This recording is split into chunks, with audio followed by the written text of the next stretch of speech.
Hello YouTube, welcome back to another episode of Many Tribes, One Kingdom. It's your friend John here with today's video.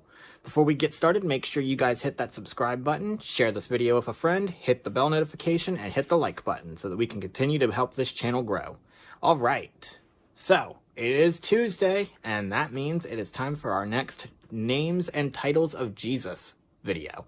And today's one is very interesting. I actually didn't know too much about this one until I did a little bit of research. I'd always heard it, but I was like, what does it mean?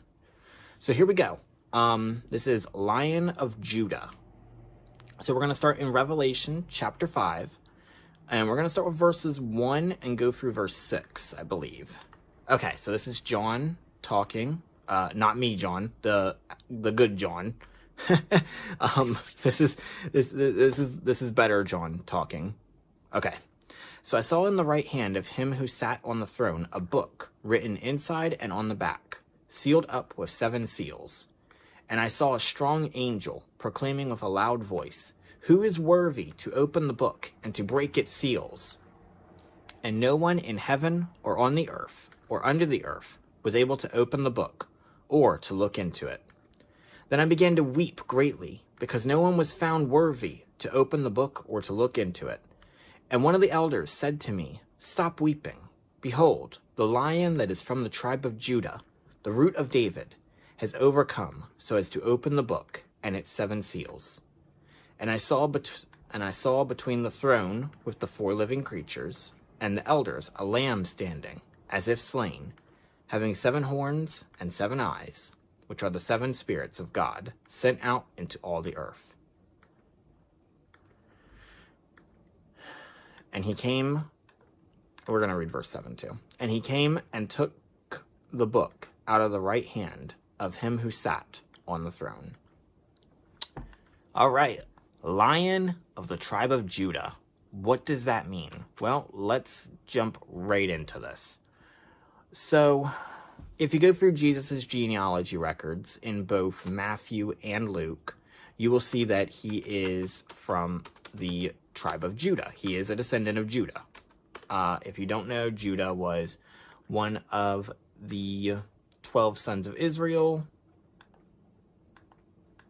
And he is... Okay, so he's the ancestor of David and people like that. Okay. So let's go. Where is it? Okay, here we go. So we're gonna go to Genesis chapter 49, and we're gonna start with verse, I believe it's 8, but let me make sure. Yep, okay. Okay, so this is where Jacob is, this is Genesis chapter 49, start with verse 8. This is where Jacob is blessing his sons, okay? And he's talking to Judah here. So he says, "Judah, your brothers shall praise you. Your hand shall be on the neck of your enemies. Your father's sons shall bow down to you. Judah is a lion's whelp. From the prey, my son, you have gone up. He couches, he lies down as a lion, and as a lion, who dares rouse him up? The scepter shall not depart from Judah, nor the ruler's staff from between his feet, until Shiloh comes, and to him shall be the obedience of the peoples." All right. I think that's really all we need for our purposes here. Okay, so when he's talking about Jesus being the Lion of Judah, what you need to understand is that later on in the Bible, God promises that David, who was a descendant of Judah, would have the kingdom forever and ever. His descendant, a descendant of his, would have an everlasting kingdom. And Jesus is that descendant of both David and Judah. Well, why is he called the Lion of Judah? Well, I find it interesting, that lions are seen as so powerful. Jacob says, "Who dares to disturb them," and everything. So when Jesus is called the Lion of Judah, it's identifying him as royalty. It's identifying that, yes, he is the true king. All other kings are false. All other rulers are false. If they do not fall in line with him, then they are his enemies. And that's something that we need to note, because as the Lion of Judah, you know, the kingdom is his. You know, we can serve him, we can follow him and everything, but we have to acknowledge that he is the king. And I find it interesting, you know, when you read C.S. Lewis, for instance, you read the Chronicles of Narnia, and, you know, he uses a lion to represent Jesus. And so, with Lion of Judah, what we need to understand is that it's a denotation of royalty. It acknowledges Jesus as the royal one, the Messiah who comes and who rules. And we can read in Revelation, you know, it's interesting that he's represented as a lamb in Revelation, but he's called the Lion. Brings up that song, you know, The Lion and the Lamb. That's a great song. If you haven't heard it, go listen to it.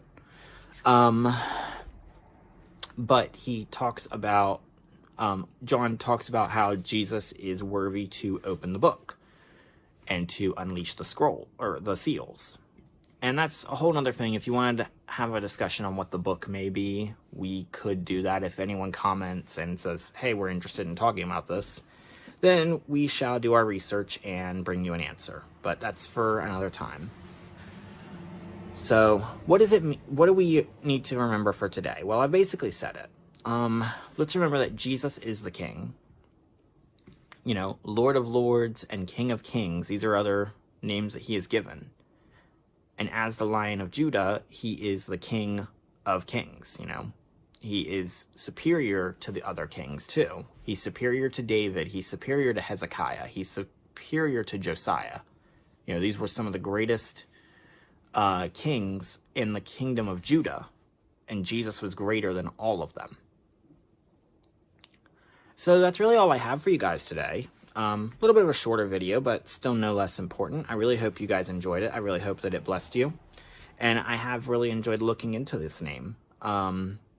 If you want to do a deeper discussion on who Judah was, I'd be more than happy to make a video about that as well. Just leave me a comment so I know there's interest.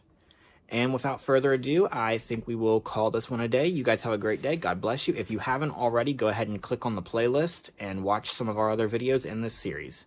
All right. Talk to you guys later.